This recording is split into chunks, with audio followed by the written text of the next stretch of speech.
ubana ya ubana tushinde wana kodi konie.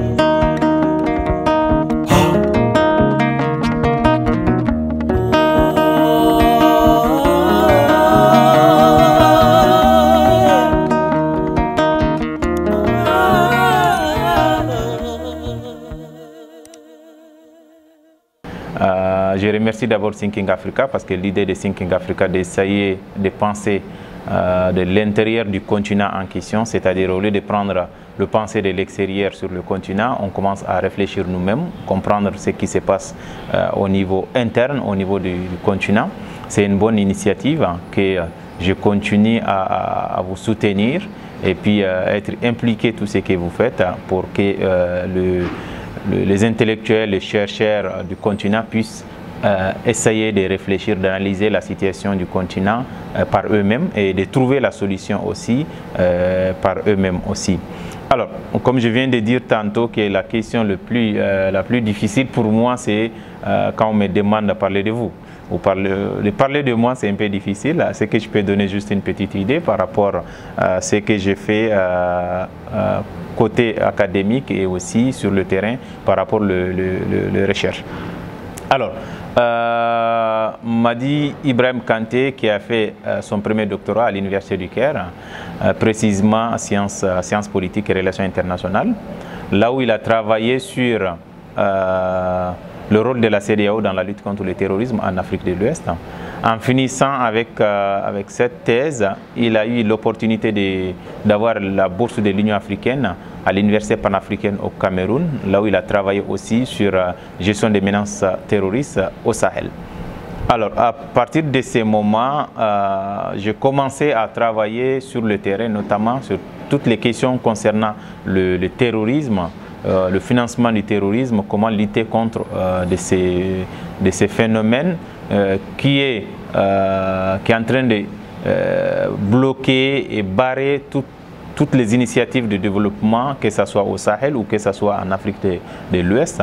Alors je pense bien à plusieurs publications que j'ai soit participé dans les recherches collectives ou dans des ouvrages collectifs, ou même parfois de publier des articles sur le Sahel, sur l'Afrique de l'Ouest et aussi sur le terrorisme en Afrique en général. Voilà, voici un peu ce qu'on peut trouver sur le Madi Kanté.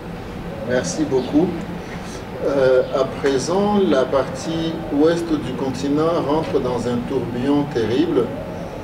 Et j'avoue que peu de chercheurs saisissent bien cette question du terrorisme. Voulez-vous nous expliquer qui sont les acteurs?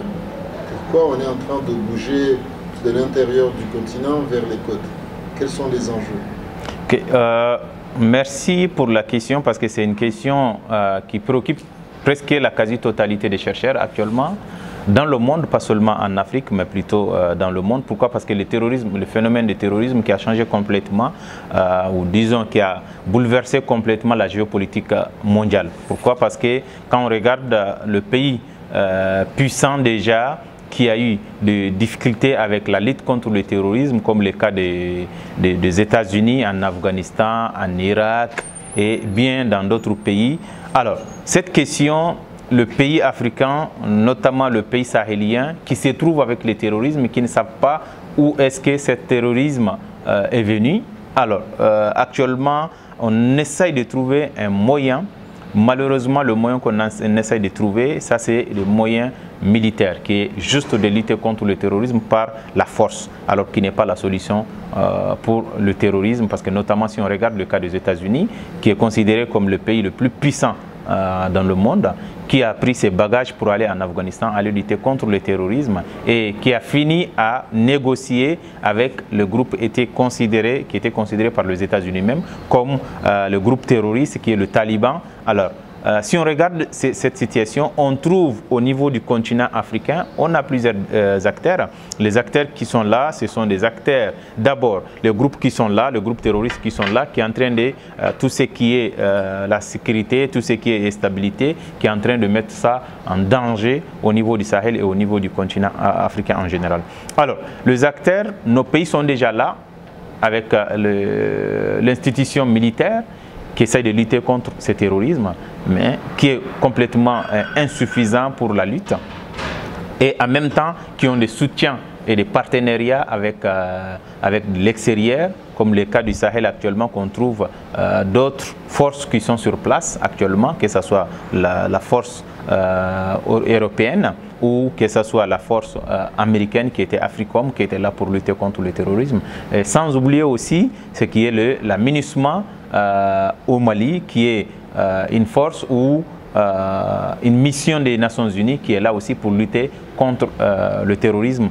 Et si on regarde tous ces côtés, tous ces groupes, tous ces acteurs sont là pour lutter contre le terrorisme, mais le terrorisme continue toujours. Pourquoi? Parce que si on regarde la situation du terrorisme, n'est pas comme des guerres normales, qui est un ennemi à l'autre côté et puis la force à l'autre côté pour aller lutter contre ces groupes-là, mais plutôt c'est une guerre symétrique qui sont à l'intérieur de la population, qui essayent de récupérer la population de toute manière, et puis d'essayer d'impliquer la population et endoctriner même la population qui devient automatiquement soutien pour le groupe terroriste sur le terrain. Alors voici un peu ce qu'on a avec le terrorisme dans le Sahel en général, et notamment comme le cas du Mali, Burkina et le Niger aujourd'hui.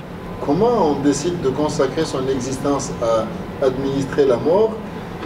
Comment on peut consacrer sa vie à un projet nihiliste de destruction de la vie? Quelles sont les motivations de ces gens? Qu'est-ce qu'ils veulent?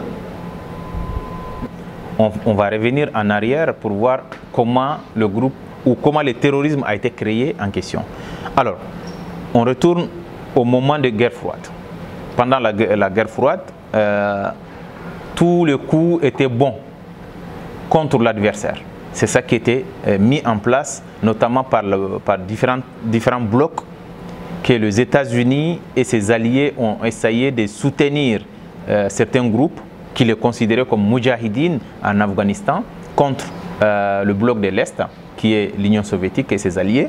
Alors, ces Moudjahidines qui étaient déjà sur place avec différents groupes locaux qui luttaient contre l'Union soviétique en Afghanistan. Alors, ces groupes-là, ils ont eu déjà le soutien des États-Unis et l'Occident en général pour lutter contre l'Union soviétique.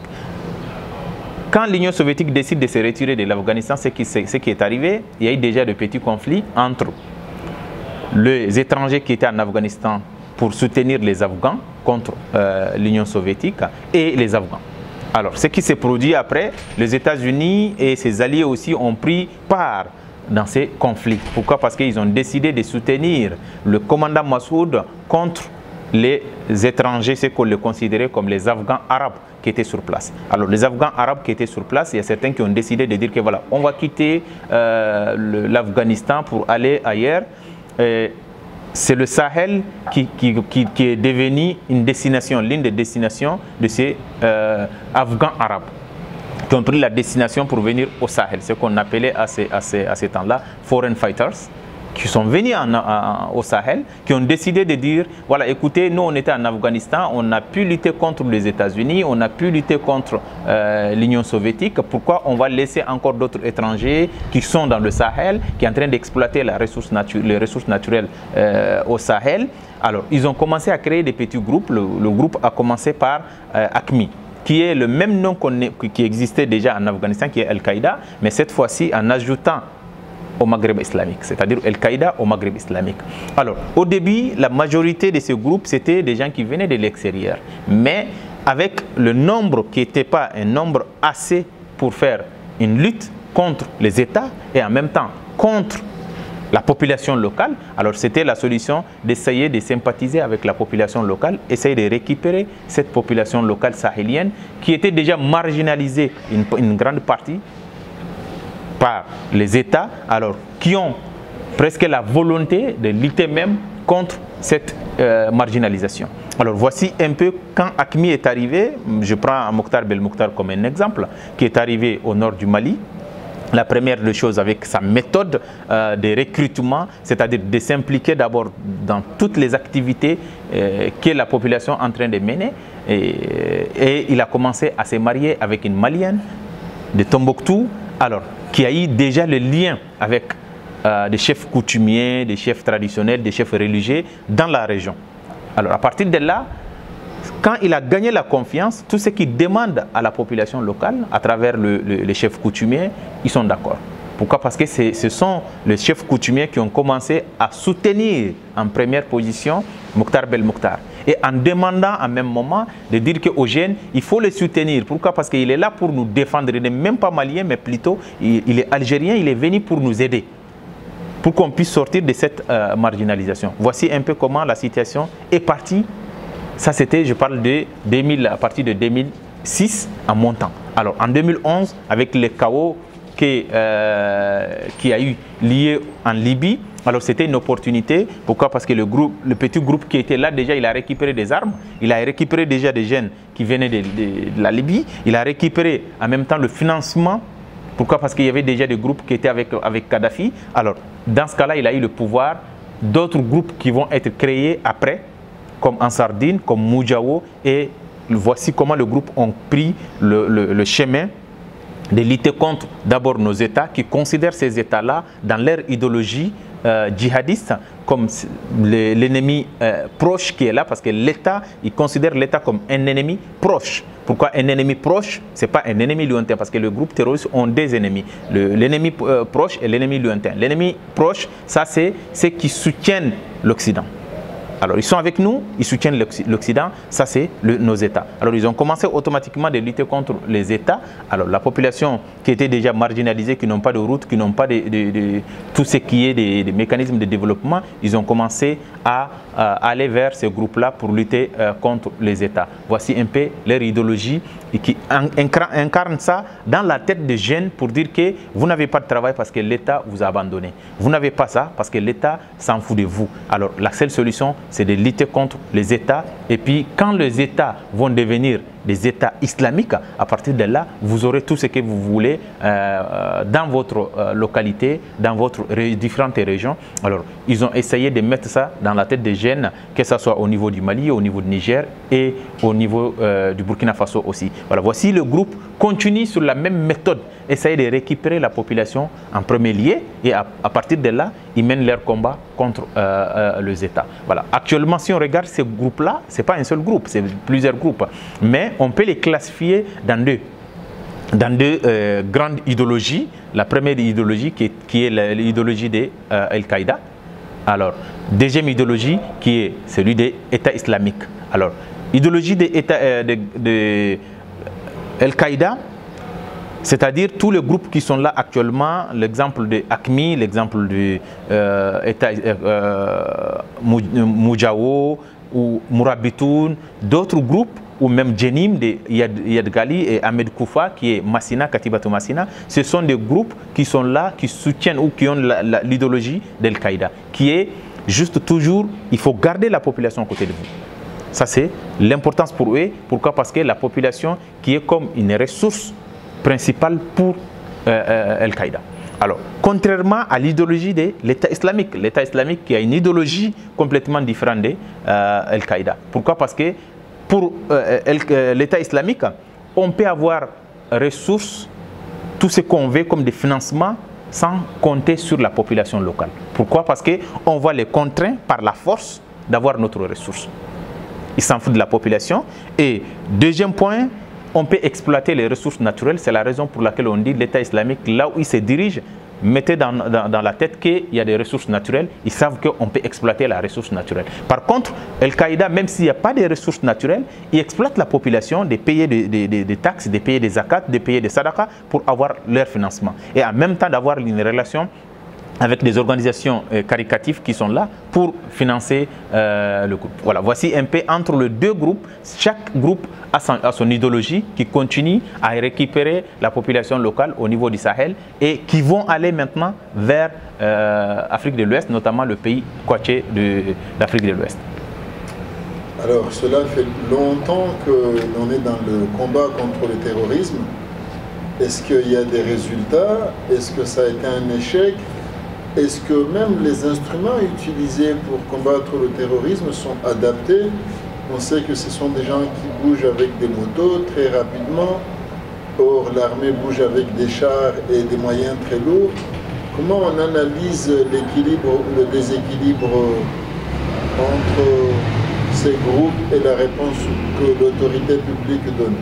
Ok, d'abord, pour donner une réponse oui ou non à cette question, c'est très difficile. Pourquoi? Parce que quand on regarde depuis le groupe terroriste, quand ils ont commencé à récupérer certaines de nos villes, en 2011 ou même bien avant que 2011, alors on trouve que le groupe terroriste continue à gagner du terrain. Ce n'est pas seulement là où on disait les terroristes sont au nord du Mali, mais ce n'est plus maintenant le nord du Mali, mais plutôt on trouve aussi dans le centre du Mali, on trouve aussi dans la zone de l'Iptako-Gourma, entre en frontière Mali, Burkina et Niger. On trouve aussi qu'ils continuent à aller faire même des attentats au Bénin, même aller au-delà de ça. Alors c'est ça la bonne question qu'on doit se poser pour comprendre pourquoi le groupe terroriste continue alors qu'on a plusieurs forces sur place qui est en train de lutter contre ces groupes terroristes. Alors les États même ils ont créé désolé, ils ont créé des alliances qui est de lutter contre l'ennemi commun, comme le cas de G5 Sahel actuellement.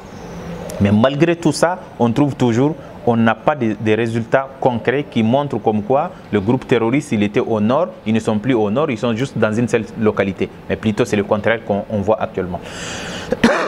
Alors ce contraire-là, ce qu'on voit actuellement, ça montre que le groupe terroriste, leur technique est plus forte que la technique des États. Pourquoi? Parce que les États essayent de lutter contre ce groupe-là par la force, seul. Alors que le groupe terroriste font quoi? Il essaie de récupérer la population par douceur, par des relations familiales, par côté culturel, par la langue. Essayer d'endoctriner la population à travers la religion.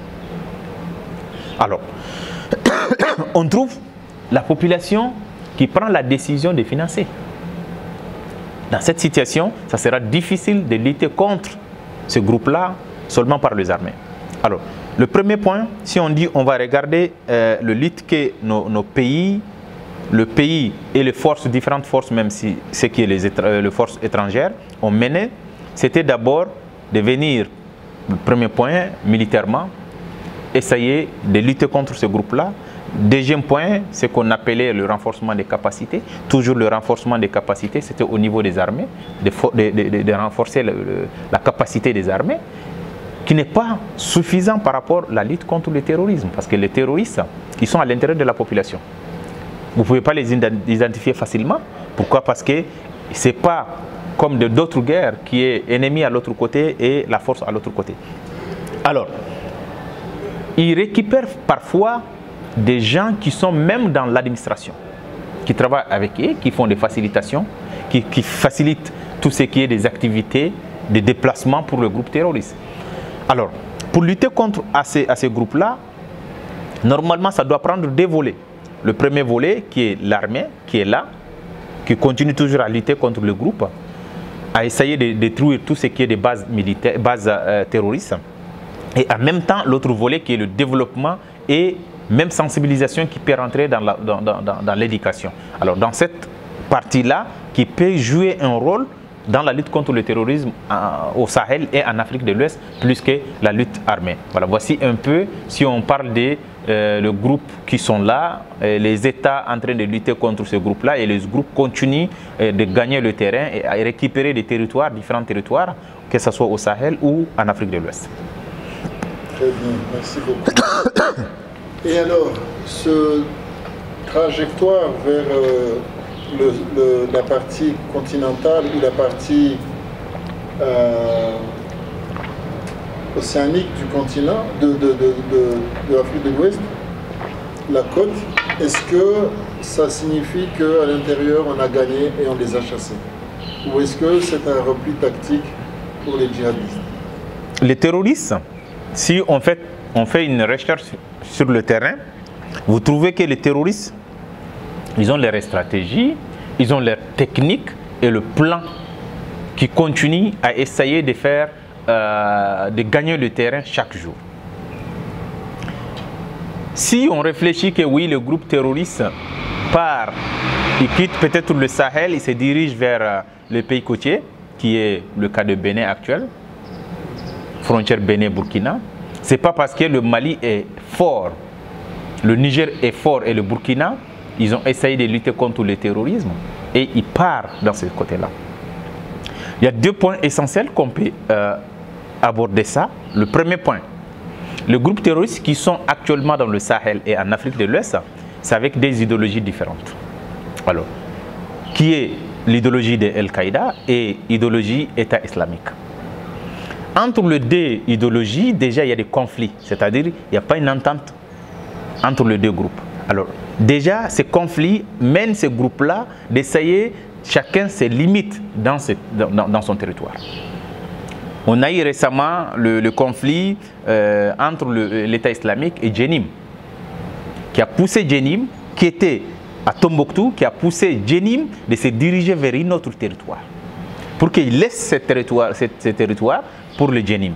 Alors effectivement, si on regarde ce qui se passe actuellement, ce n'est pas Mali qui a gagné, ce n'est pas le Niger qui a gagné, mais plutôt Jenim qui a gagné de récupérer tout ce qui était des zones sous contrôle de l'État islamique. Alors l'État islamique, dans cette situation, il est obligé de quitter cette zone-là, de récupérer une autre zone. C'est ça qui a poussé l'État islamique, tous les attentats qu'on a actuellement au Bénin ou vers le pays côtier, ça c'est l'État islamique qui est en train de gagner d'espace. Surtout, comme je viens de dire tantôt, que l'État islamique avec son idéologie, il cherche là où on trouve des ressources naturelles. Alors, ils savent bien que dès qu'il arrive dans un pays qui est côtier, il récupère ces pays-là, c'est facile maintenant de faire tout ce qui est de déplacement, tout ce qui est de se financer facilement. Alors, El Shabab de Somalie fait la même chose. Pourquoi? Parce que El Shabab de Somalie, ils font des commerces comme les États font des commerces. Ils ont des bateaux, ils ont tout, ils peuvent exploiter tout ce qui est des ressources naturelles dans le pays et envoyer ça vers l'extérieur. Alors, c'est ça la stratégie de l'État islamique qui est en train de faire, qui se dirige maintenant vers le Bénin, vers le Togo, vers le Ghana, essayer de récupérer le côte. Dès qu'ils vont avoir ça, ça sera compliqué pour les États de l'Afrique de l'Ouest de lutter contre ces groupes-là, parce que le financement arrive facilement. Alors voici, ça c'est le premier point qui a poussé. Deuxième point, effectivement, quand le groupe terroriste arrive à un niveau, il ne voit plus le financement suffisant. Ce qu'ils vont faire, ils vont se déplacer facilement pour aller chercher là où ils peuvent trouver des financements. Voilà, c'est deux points essentiels, c'est-à-dire le conflit entre les deux groupes ou d'aller chercher un autre financement ailleurs, là où ils peuvent trouver le financement facilement. C'est ça qui fait qu'ils déplacent facilement pour aller dans d'autres pays. Les Français se retirent, l'Union européenne se retire. Comment le Mali et de manière générale les pays sahéliens vont se repositionner? L'intervention étrangère dans le pays, dans le cadre de lutte contre le terrorisme, je peux bien dire qu'elle n'a pas donné des résultats depuis le cas des États-Unis en Afghanistan, qui a décidé de rentrer en Afghanistan pour lutter contre les talibans, et après 20 ans qui a décidé de dire que la seule solution, il faut négocier avec le taliban, et puis on se retire, on laisse l'Afghanistan dans la main des talibans. Alors je pense bien, si on dit on va aller avec le système méthodique, on peut appliquer la même chose sur le Sahel. C'est-à-dire les Français sont arrivés et les Européens sont arrivés pour lutter contre le terrorisme en 2013. Et 2013 à nos jours, je pense qu'on parle de 8 ans, 9 ans. Alors 8 ans, 9 ans, même s'il y a des résultats, ce sont des résultats qui ne sont pas vraiment significatifs par rapport à la lutte contre le terrorisme. Pourquoi? Parce qu'en 2013, on parlait de Tombouctou, Gao et Kidal, pour dire qu'il y a des groupes terroristes qui ont récupéré ces trois régions. Alors aujourd'hui, en 2022, on parle on ajoute le Tillabéri, la région de Tillabéri du Niger, et Dosso du Burkina Faso, et ce n'est plus ça seulement. On continue jusqu'à vers le Bénin, qui est en train de voir actuellement des attentats à l'intérieur du Bénin. Alors, ces groupes qui arrivent, ou ces forces qui arrivent pour aider nos pays, en réalité, ils ont des difficultés d'atteindre le résultat. C'est sur la même base de la lutte, parce que la lutte est basée essentiellement sur la lutte armée. Alors, la lutte armée qui ne donne pas de résultats, il faut complètement changer la méthode que le pays est en train de mener dans la lutte contre le terrorisme dans différentes régions. Ça, c'est le premier point. Deuxième point, si on regarde le financement. En tant qu'il y a des financements, les terroristes existent, ils continuent à faire leurs activités. La seule solution de couper le financement des terroristes. Dès que le financement du terrorisme va être coupé et les terroristes sont obligés, même s'ils n'arrivent plus à faire leurs activités, ils sont obligés maintenant de se retirer ou de retourner à l'intérieur de la population jusqu'à le jour que peut-être il y aura le financement pour qu'ils puissent recommencer encore leurs activités. Sinon, avec le système que nos pays et les forces étrangères qui sont là pour lutter contre ces phénomènes, ça sera vraiment difficile qu'ils trouvent une solution avec ces volets militaires. Qui est le premier point, qui est le mandat des MINUSMA. La MINUSMA n'est pas là pour lutter contre le terrorisme. Voilà, parce que la MINUSMA, son mandat, c'est maintien de la paix. C'est-à-dire d'essayer de protéger d'une manière ou d'une autre la population locale. Alors, le casque bleu de la MINUSMA ne prennent jamais l'initiative d'aller pour dire que voilà, il y a tel groupe qui s'installe là-bas, on va lutter contre eux, mais plutôt on va protéger la population, essayer de trouver une solution, comment on protège la population au cas où s'il y a des attaques, s'il y a des attentats. Ça, c'est le premier point. Deuxième point, le groupe qui sont, les forces africaines qui sont à l'intérieur de la MINUSMA, c'est normal, tout à fait normal, qui vont respecter tout ce qui est le mandat des casques bleus. Alors, maintenant, la solution, effectivement, si on parle de la solution par rapport à la lutte contre le terrorisme, c'est vraiment de créer une autre force. Je peux même dire que la seule solution, c'est la force africaine, qui n'est pas une force étrangère, qui peut essayer de lutter contre le terrorisme dans nos pays. Mais pas seulement cette force-là qui peut lutter contre le terrorisme et trouver une solution finale, mais plutôt d'essayer d'accompagner cette force-là par d'autres initiatives, qui est des initiatives de développement, qui est des initiatives de sensibilisation, et puis essayer de trouver une autre solution à côté de ça, plus d'avoir une équipe qui va être juste et spécifiquement la lutte contre le financement de ce groupe-là. Pourquoi? Parce que chaque groupe, que ce soit au niveau local ou au niveau international, ils ont les moyens de trouver leur financement, ils se financent automatiquement et c'est le seul moyen qu'on peut bloquer le chemin à travers la lutte contre le financement du terrorisme. À partir de là, je pense bien le groupe, la force africaine qui est là, qui est accompagnée par ces deux volets, ça sera une solution pour lutter contre le terrorisme. Merci beaucoup. Récemment, l'Institut de sécurité d'Afrique du Sud, avec son bureau de Dakar, mais aussi Berghof Institut d'Allemagne, ont publié, et même ICG, ont publié des rapports incitant à créer un dialogue direct entre les djihadistes et l'État malien. Et on sait que les bailleurs sont littéralement opposés à cette idée. Qu'est-ce qui justifie ce refus de laisser les gens dialoguer? Négocier avec les terroristes, je pense bien dans le cadre d'une guerre ou d'un conflit, toujours la négociation est un mécanisme pour trouver une solution ou calmer la situation d'un moment à l'autre. Alors, comme le cas du Mali avait pris l'initiative de négocier avec les terroristes, en donnant aussi certains arguments qui étaient importants, de comprendre ces arguments, qui étaient de dire que, écoutez, on va négocier avec le terroriste, mais, entre guillemets, seulement ça sera le terroriste malien. C'est-à-dire pas les terroristes qui sont là, qui sont des étrangers, qui sont venus pour aider les terroristes qui sont au Mali. Mais plutôt, on va négocier avec le Malien qui sont dans le groupe terroriste, qui est en train de diriger le groupe terroriste pour comprendre c'est quoi leur motivation. Pourquoi ils sont dans le groupe terroriste. Pourquoi ils mènent des combats contre l'État, contre l'armée, contre la police.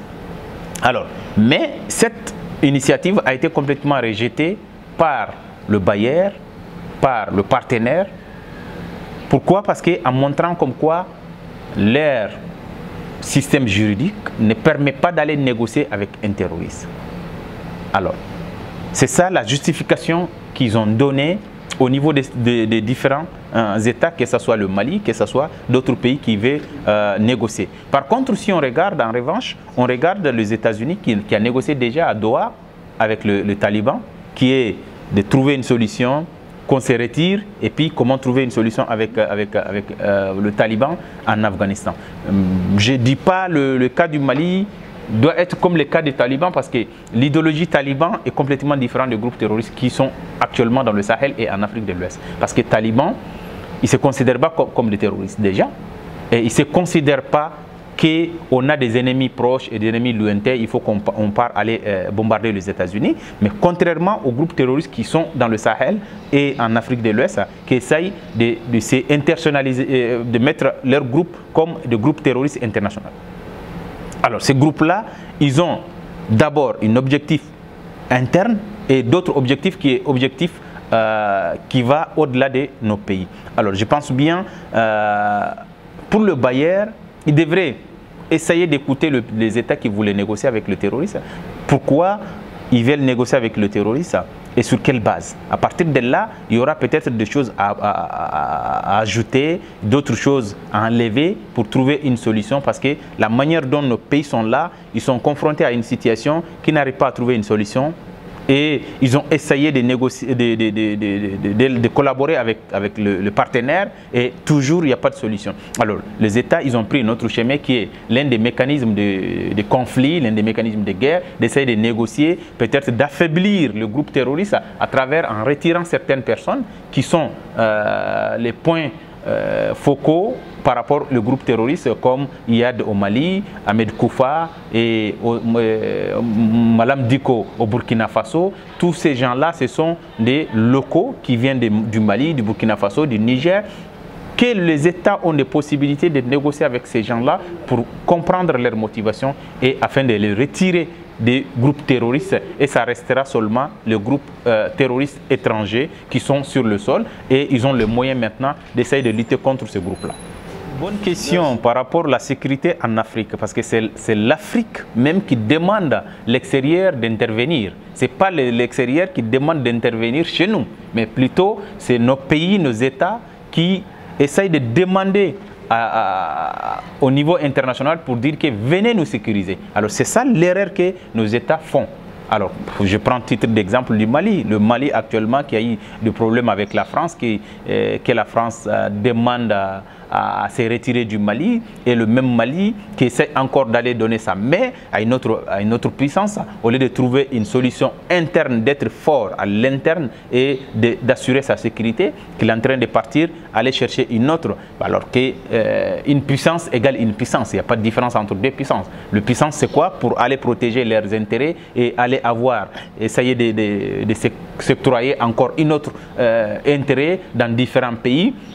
C'est ça qui est l'importance pour ces pays-là. Alors je pense bien, ce que les Africains font, essayer de demander l'extérieur, de venir assurer notre sécurité à l'intérieur, ça va bien, ça va affaiblir tout ce qui est nos capacités à nous-mêmes, tout ce qui est même de prendre l'initiative pour trouver des solutions à nos problèmes. Ça va nous affaiblir à ce niveau-là. La seule solution, c'était quoi? Voilà, on peut former nos forces de sécurité, on peut chercher tous les moyens d'avoir les équipements sans aller demander que ces pays envoient leurs soldats pour venir nous aider sur le terrain et pour venir nous sécuriser sur le terrain. Alors c'est ça qui est l'erreur que le pays africain est en train de faire actuellement au niveau de leur sécurité propre à eux. Très bien.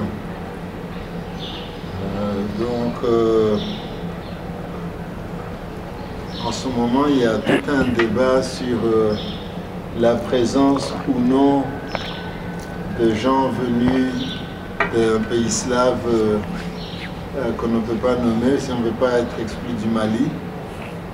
Quelle est votre analyse? Est-ce que c'est exagéré? Est-ce qu'ils sont là? Est-ce que, après tout, pourquoi on devrait avoir peur qu'ils soient là?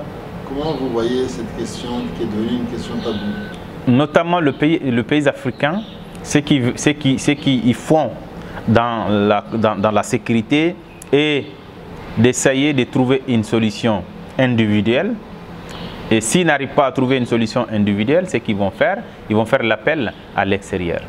Alors, je pense bien, l'appel du Mali en 2013, il n'y a aucune différence entre cet appel-là et l'appel d'aujourd'hui.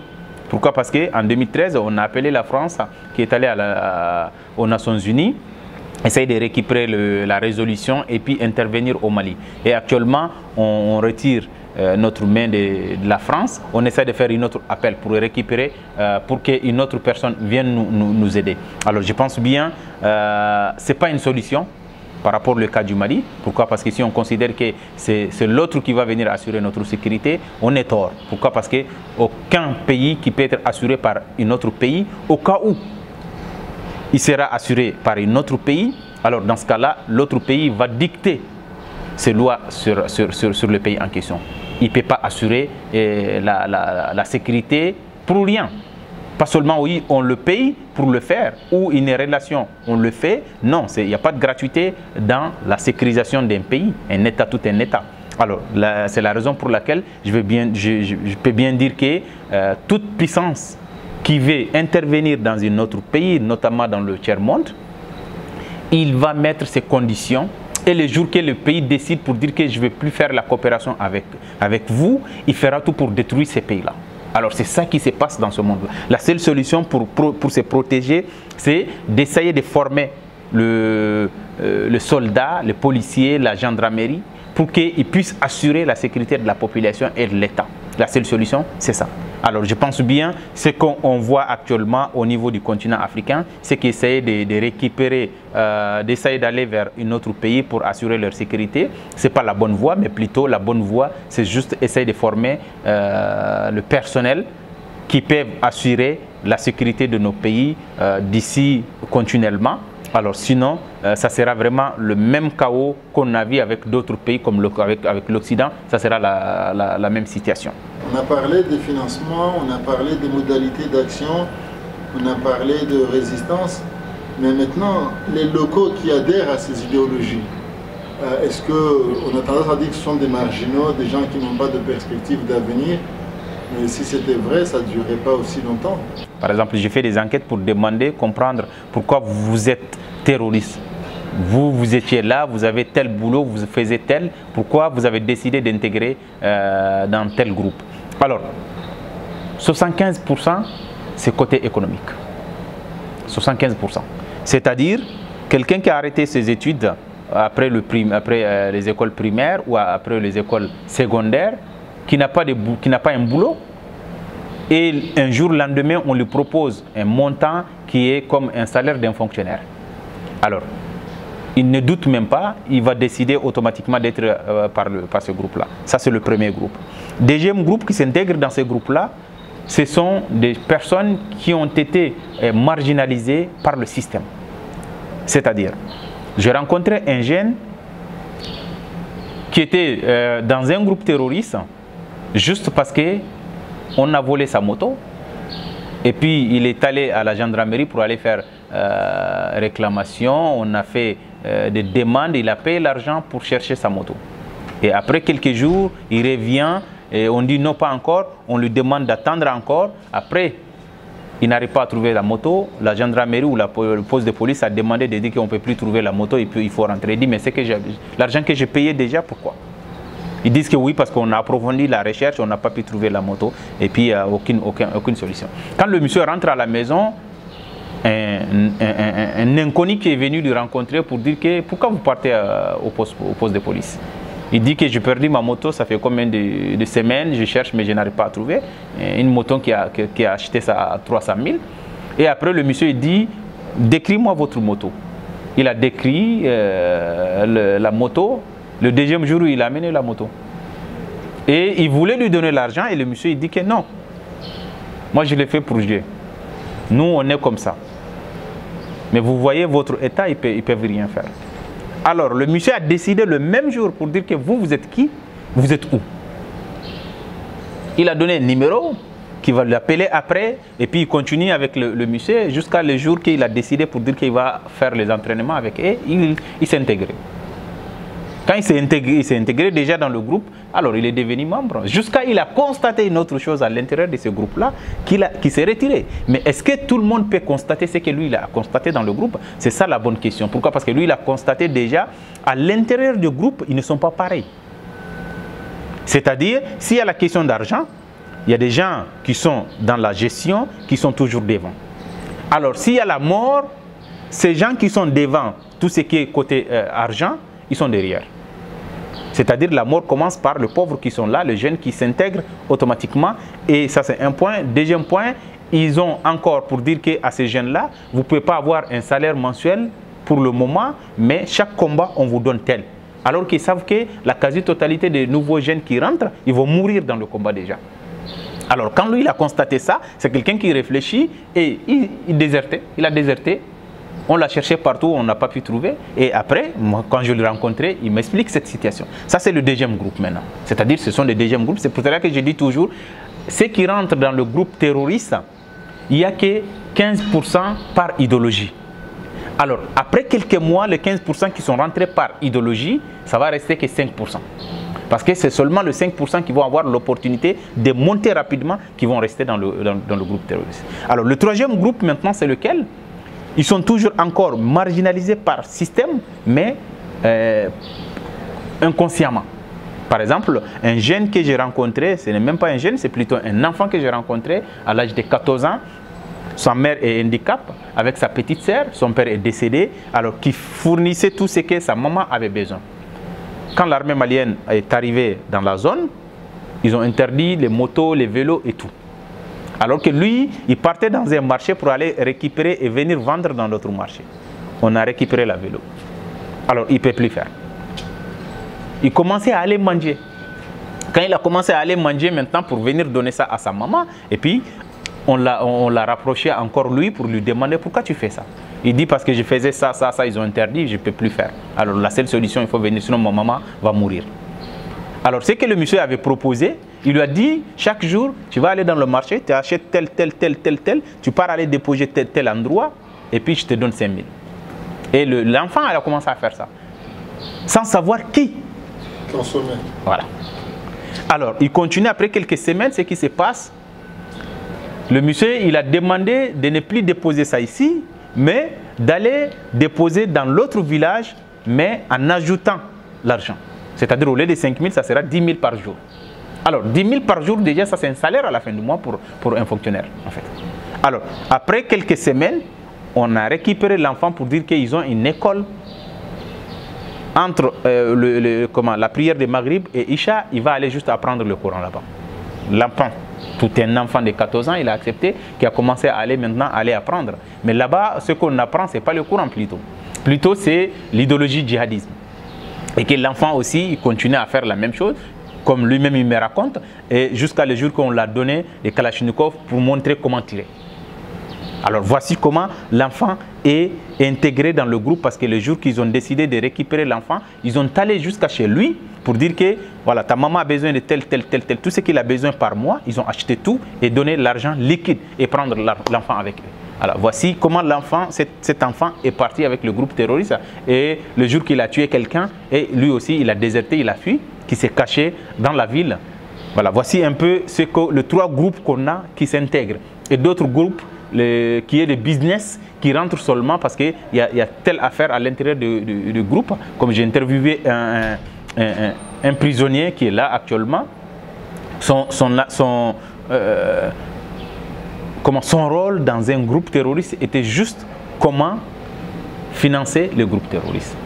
Lui, il travaillait comme un banquier qui a fait ses études à Cambridge. Travaillait en tant qu'un banquier, mais quand le groupe terroriste sont arrivés, ils ont dit tu viens, tu nous aides à trouver des financements. Alors tout financement, tu as 20%. Alors c'est le monsieur là qui a volé 200 millions d'une banque ici. Alors 20 millions d'une banque ici, il me raconte, il dit moi si j'ai fait 1 an de travail là où j'ai travaillé, je ne peux pas avoir cet argent là. Bon maintenant, ce qui est un peu difficile de croire, le monsieur n'est même pas musulman en fait. Le monsieur n'est même pas musulman, mais il travaillait pour un groupe terroriste qui fait tout ce qui est de financement au niveau bancaire, qui était chargé de ça. Comment faire des techniques, essayer de faire sortir, essayer de voler, essayer d'arnaquer au niveau des différentes banques dans la région, que ce soit au Mali, au Niger et au Burkina Faso. Voilà, voici un peu ce monsieur-là, comment lui aussi il est intégré dans le groupe terroriste. Une question qui est un peu compliquée par rapport à nos systèmes financiers déjà. Pourquoi? Parce que le groupe terroriste, ce qu'ils font, chaque jour, il y a une nouveauté. C'est-à-dire, chaque jour, ils créaient des nouveautés. Par exemple, avant, si on regarde le financement des groupes terroristes, c'était basé essentiellement sur les zakats et les sadaqas. C'est-à-dire, ils essayent de récupérer. Avec l'arrivée de l'État islamique, ils ont commencé à exploiter les ressources naturelles. Alors, les ressources naturelles, c'est-à-dire, si on dit on peut bloquer les zakats et les sadaqas, plus ou moins, on peut le contrôler à travers des organisations islamiques qui sont là, d'éviter tout ce qui est de financement vers des inconnus, et pour dire que je vais construire une mosquée, je vais faire ça, je vais faire ci, parce que c'est à travers construction des madrasas, écoles coraniques, et puis le mosquée, qu'on peut financer une organisation islamique ou une organisation caritative qui peut financer un groupe terroriste. Alors l'État a la possibilité de régulariser tous ces associations. Ça, c'est une partie. Mais une autre partie maintenant qui arrive, le groupe terroriste qui arrive à récupérer un territoire ou une localité, essayer maintenant de demander à la population locale d'exploiter la ressource naturelle et donner un pourcentage à ce groupe. Ça sera difficile de lutter contre ça. La seule solution, il faut récupérer encore cette localité pour que vous puissiez bloquer ces financements. Alors, avec le système numérique actuellement, le groupe terroriste se finance aussi à travers ces systèmes numériques. Pourquoi? Parce qu'actuellement, on peut transférer l'argent de n'importe où vers un autre pays, vers un individu inconnu, juste à travers le téléphone ou juste à travers l'Internet. Alors, qui est difficile à nos systèmes de trouver une solution de lutter contre ces financements. Mais par contre, en collaborant avec toutes ces institutions financières qui existent dans nos pays, on aura la possibilité de lutter contre ces financements aussi. Ce qui reste maintenant, ça c'est au niveau local, de la population locale qui paye des zakats, qui paye des sadaqas au niveau des groupes terroristes. La seule solution aussi, il faut avoir des chercheurs sur place pour essayer de détecter tout ce qui est de financement local. À partir de là, l'État peut prendre une mesure contre ces financements aussi. Je pense bien que c'est ça l'importance de lutter contre des groupes terroristes. Il faut aussi, pour ajouter un dernier point, comprendre l'idéologie de financement de chaque groupe. Parce que chaque groupe a une méthode de financement. Alors, groupe ainsi que le groupe, l'État islamique aussi a sa méthode de financement. Alors, si on comprend les différentes méthodes de financement, à partir de là, dès qu'on sait que c'est tel groupe qui est dans telle localité, on peut prendre telle mesure et telle mesure pour lutter contre son financement. Alors l'autre côté aussi, ça sera la même chose. Je pense que c'est à travers ces systèmes-là, il y aura la possibilité de lutter contre le financement du terrorisme dans le Sahel et en Afrique en général. Alors, d'abord, pour l'armée malienne a pu avoir un avantage au niveau des forces européennes ATM qui étaient là pour former l'armée malienne.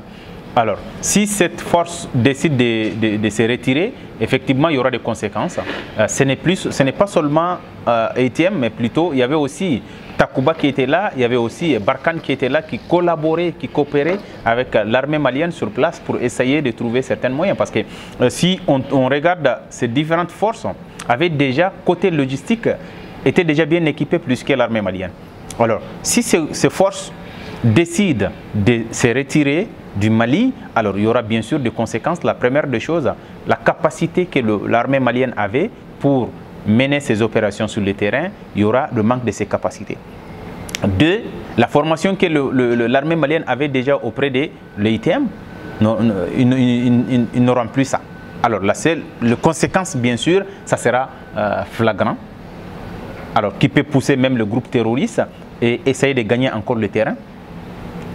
Quand le groupe était sur place, par exemple quand j'étais au nord du Mali, que ce soit Gao, Menaka, Tombouctou, on trouvait déjà différentes forces, différentes bases militaires qui étaient sur place, qui étaient là pour essayer de protéger la population. Alors si ces groupes-là ne sont plus là, ça sera un peu difficile pour l'armée malienne qui a manque de capacité jusqu'à aujourd'hui, qui a aussi nombre qui est là, qui n'est pas suffisant par rapport à un territoire de 1 240 000 km².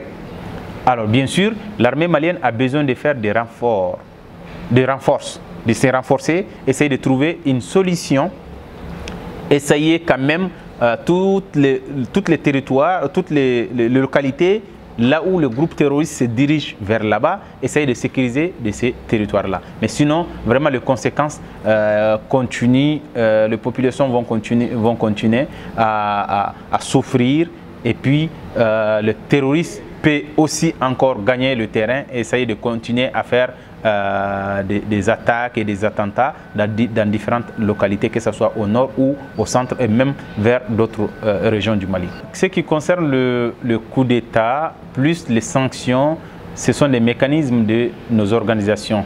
Si on regarde l'idée déjà depuis le début de l'Union africaine, c'était de créer une intégration régionale à travers les organisations régionales, qui est des communautés économiques régionales. Chaque région trouve une solution au niveau interne d'abord, afin d'établir une intégration africaine en général.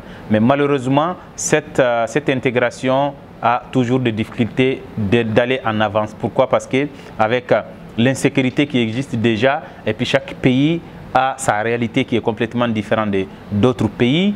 Alors, certaines mesures prises par ces organisations, plus ou moins, ne donnent pas un résultat efficace.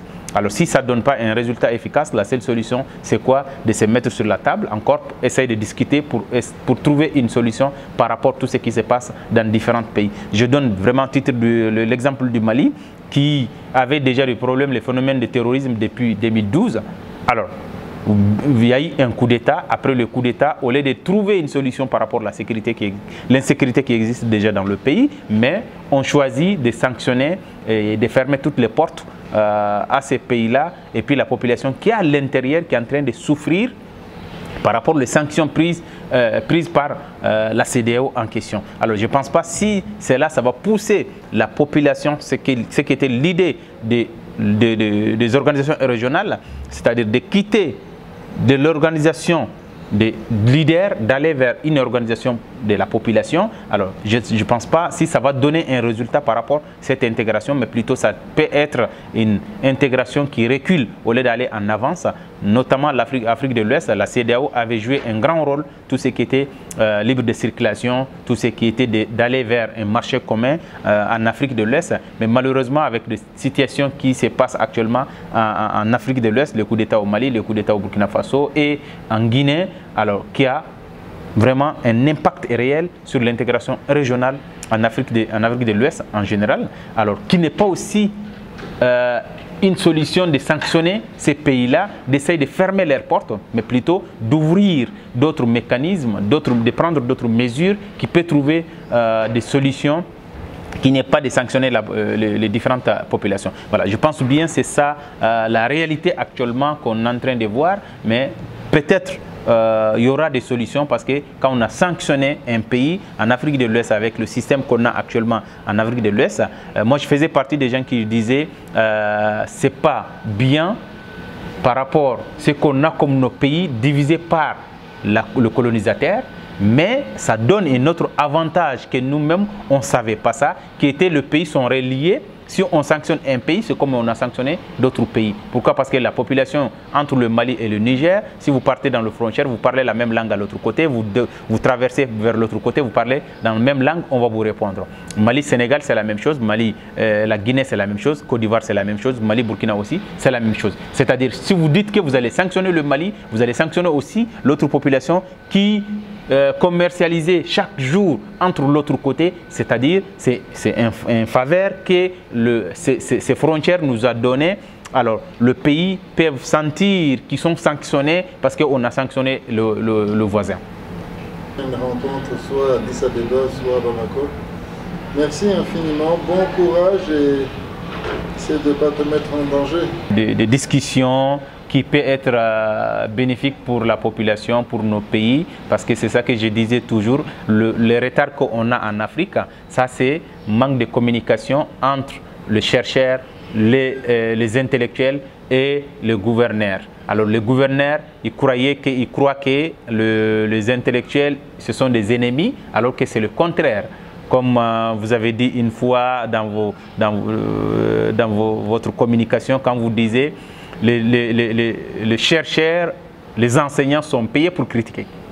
Alors je pense bien que l'Afrique doit comprendre ça. C'est-à-dire les chercheurs qui sont là, les experts qui sont là, ils sont là pour critiquer. Vous les payez pour critiquer et vous les laissez tranquilles. Et en critiquant aussi, parce qu'à travers leur critique, que vous pouvez trouver des moyens de sortir à travers certaines choses. Sinon, si vous dites que vous allez le bloquer, ce qui va se passer, les conseillers qui sont là, parfois, ils ne sont pas des intellectuels qui peuvent vous critiquer, mais plutôt, ils cherchent leur petit salaire. Alors, tout ce que vous voulez, c'est ça qu'ils vont vous raconter. Ils ne vont pas vous critiquer. Alors, vous n'aurez pas l'autre côté pour comprendre ce qui se passe dans le monde. Voilà, je pense bien, on continue à faire la même chose. On continue à sensibiliser aussi les dirigeants de comprendre que les enseignants, les chercheurs, les intellectuels sont là pour critiquer. Et puis, à travers leur critique, maintenant, ils essayent de trouver des leçons, de comprendre ce qui se passe dans ce monde-là. C'est ça qui a fait que le monde occidental nous a dépassés, parce que c'est à travers les intellectuels qui essayent de récupérer tout ce qui est des dangers, tout ce qui est des difficultés, et en même temps de trouver la solution à travers leurs écrits, leurs réflexions pour aller en avance. Merci beaucoup.